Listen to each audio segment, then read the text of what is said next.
Well, businesses need to know that there's significant threats out there. The threats are pervasive, they're sophisticated, and they're not going away.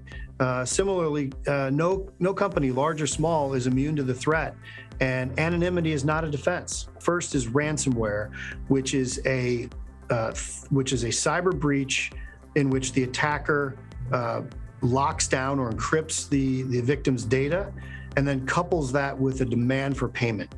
Ransomware is very pervasive these days. It's also very devastating. Companies can expect about 3 weeks to get back online after these attacks on average, and it takes about 280 days to get fully up and running and fully back to speed after a ransomware attack. Separately, business email compromise is an attack where the actors will get inside a company's system, observe how the company acts, how they operate, how they do payments, and then generate a fraudulent payment request to a fake vendor.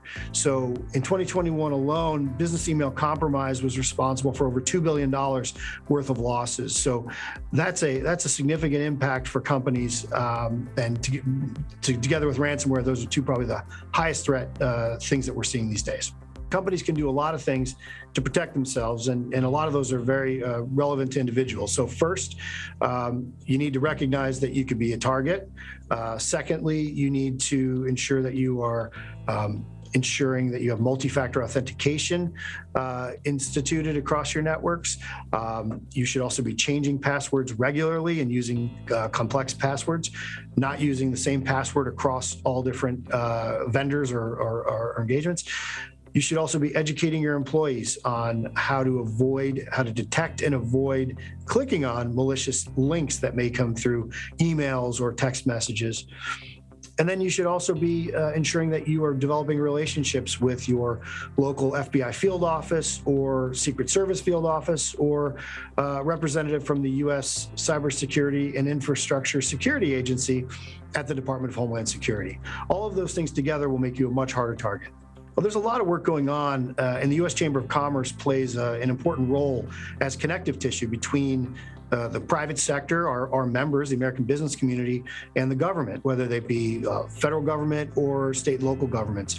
We also do a lot of work with state and local chambers of commerce to push out information and raise awareness.